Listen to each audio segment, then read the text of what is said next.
Episode की starting में ground में कुछ बच्चे खेल रहे थे। वहाँ एक आदमी बैठा था जिसके हाथ में वही बॉल था जिसे हमने फर्स्ट एपिसोड में उस योकाई को लेते हुए देखा था। उसके पास एक बच्ची आती है और उस आदमी से पूछती है ये क्या है। तभी अचानक हवा चलने लगता है और सारे बच्चे जमीन पे गिर जाते हैं। हवा जब उस बच्ची के पास आता है तो वो बच्ची भी बेहोश होकर गिर जाती है और उसके अंदर से स्पीड निकल के उस बॉल के अंदर चली जाती है। नेक्स्ट सीन में हम यूसुके को देखते हैं जो स्पीड गन चलाना सीख रहा था पर उससे हो नहीं पाता। तो कोइनमा उन तीन लोगों का होलोग्राम बनाता है जिनका नाम है गोकी, कुरामा और हिएई। उन्होंने जो 3 हथियार चुराए थे जिन्हें हमने फर्स्ट एपिसोड में देखा था उन्हीं को वापस लाना होगा यूसुके को। अब कोइनमा की सीसीटीवी में उन्हीं बच्चों को दिखाते हैं। बोतान यूसुके को बताती है गोकी ने इन बच्चों की आत्मा निकाल लिया है उन्हीं 3 में से किसी एक हथियार से। यूसुके पूछता है इन्हें ठीक कैसे करना है। तो बोतान कहती है गोकी से इन बच्चों की आत्मा वापस लेनी होगी। ये कहकर यूसुके जाने लगता है। बोतान कहती है तुमने तो अभी स्पीड गन भी चलाना नहीं सीखा।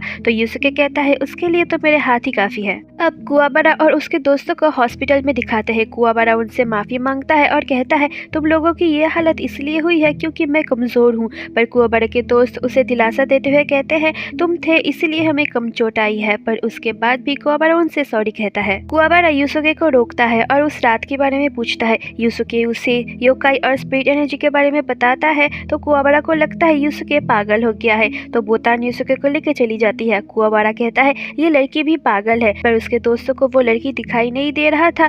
तब जाके कुआबारा यूसुके की बात को सच मानता है। अब बोतान और यूसुके गोकी को ढूंढने जाते हैं। बोतान कहती है गोकी के पास जो बॉल है वो इंसानों की आत्मा को छीन के अपने अंदर कैद कर लेता है। गोकी ज्यादातर बच्चों को अपना शिकार बनाता है। गोकी इंसानों के लिए सबसे ज्यादा खतरनाक योकाई है। यूसुके को गोकी नहीं मिलता तो वो कीको के रेस्टोरेंट खाने चला जाता है। रेस्टोरेंट में वही लड़का था मासारू जिसको यूसुके ने जान बचाया था। मासारू और उसकी मॉम यूसुके को थैंक्स कहते हैं। यूसुके मासारू से पूछता है क्या तुम ठीक हो। तो मासारू सैड हो जाता है। उसकी मॉम कहती है उनके सोसाइटी के पास वाले ग्राउंड में कुछ बच्चे अचानक बेहोश हो गए हैं। इस तरफ एक और ग्राउंड में बच्चे बेहोश हो जाते हैं। वहाँ यूसुके भी आ जाता है। यूसुके एक आदमी को वही बॉल लेके दिख जाता है और वो उसका पीछा करता है। यूसुके को एक जगह वो बॉल पड़ी हुई दिख जाता है। तभी उसके पीछे से गोकी आके उसे दूर फेंक देता है। अब गोकी और यूसुके में फाइट होने लगता है और कुरामा उनको लड़ते हुए देख रहा था। यूसुके गोकी से लड़ता है पर गोकी यूसुके के ऊपर भारी पड़ता है। तो वहाँ मासारू आता है। यूसुके मासारू को भागने के लिए कहता है।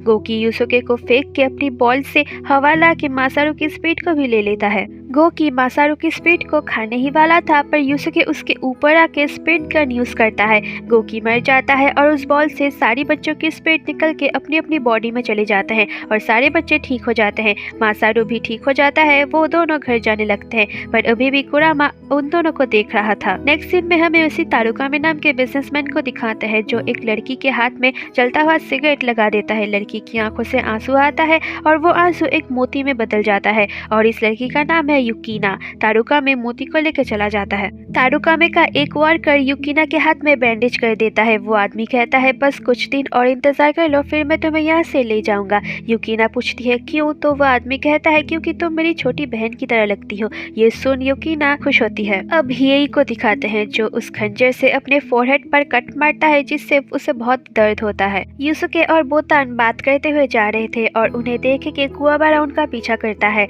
यूसुके बोतान को कुरामा के बारे में बता देता है। तो बोतान कहती है कुरामा भी एक इंसान के भेष में योकाई है और वो सबसे ज्यादा होशियार योकाई है। कुरामा के पास मिरर ऑफ डार्कनेस है जिससे बुरी से लेके अच्छी इच्छाएं भी पूरी हो जाती है। मिरर ऑफ डार्कनेस पूर्णिमा की रात को ही इच्छा पूरी करता है। ये कह के बोतान गायब हो जाती है और कुआबारा शॉक हो जाता है। यूसुके मार्केट में अचानक कुरामा को देखता है और उसका पीछा करता है। कुरामा एक फ्लावर शॉप पे जाके फ्लावर लेता है। कुरामा एक हॉस्पिटल के अंदर जाता है और उसके पीछे यूसुके भी आता है। कुरामा एक वार्ड में जाता है। यूसुके भी आता है। तभी पीछे से कुरामा के उससे कहता है जब मेरा काम हो जाएगा तब मैं मिरर ऑफ डार्कनेस लौटा दूंगा। कुरामा को एक लेडी सुइची कह के बुलाती है और कुरामा उस लेडी को माँ कह के बुलाता है। यूसुके देखता है कुरामा उस लेडी की बहुत केयर कर रहा था। कुरामा अब बाहर आके यूसुके को अपनी स्टोरी बताता है। 17 साल पहले एक बहुत स्ट्रॉन्ग शिकारी ने उस पर हमला किया था। कुरामा उससे बचने के लिए उस लेडी के पेट में पल रहे बच्चे के अंदर समा गया। कुरामा ने सोचा था शक्ति मिलने के बाद वो चला जाएगा,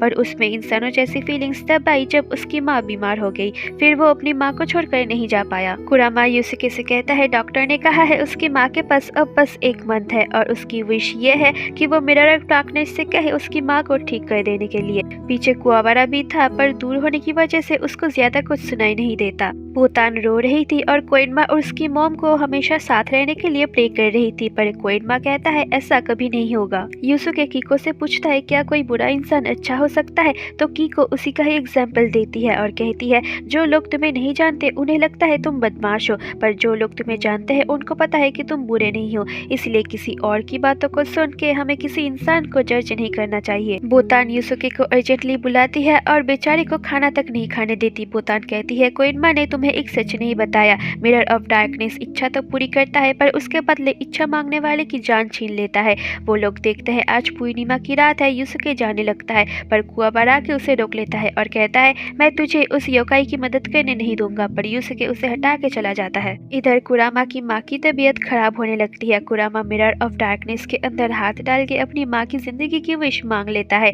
तभी सब बदल जाता है। यूसुके आके उसके अंदर जाने ही वाला था, पर कुआवारा आके उसे रोक लेता है, पर यूसुके उसको धक्का देके उसके अंदर चला जाता है। यूसुके कुरामा को कहता है अपनी माँ को अपने लिए आंसू बहाते हुए देखना मौत से भी ज्यादा दर्दनाक होता है। वो अपनी माँ का सोचता है जब वो मर गया था। यूसुके मिरर ऑफ डार्कनेस को अपनी आधी जिंदगी दे देता है और सब नॉर्मल हो जाता है। कुरामा की मॉम अब ठीक हो जाती है। कुरामा अपनी मॉम से कहता है अब मैं आपको छोड़ के कहीं नहीं जाऊंगा। ये सब देख के कुआवारा यूसुके से माफी मांगता है, तो यूसुके हंसते हुए कहता है रामेन खिला दे, और दोनों हंसते हुए चले जाते हैं। अब हेई को दिखाते हैं जो युकीना की टीयर्स पर्ल को अपनी तीसरी आंख के सामने रखता है, तो उसे युकीना की एक और टीयर्स पर्ल जिस गाड़ी में है वो गाड़ी दिख जाता है। वो उस गाड़ी के पास आके उसका एक्सीडेंट करवा के टीयर्स पर्ल लेके चला जाता है। इधर तारुकामे को जैसे ही पता चलता है टीयर्स पर्ल चोरी हो गई है, तो वो बहुत गुस्सा करने लगता है। तारुकामे सैकियो को कॉल करता है और सिंकहोल वाले डील को कैंसिल करने की बात करता है, पर सैकियो कहता है आप युकीना को लेके मेरे पास आ जाइए, मैं उसके आंसू निकलवाऊंगा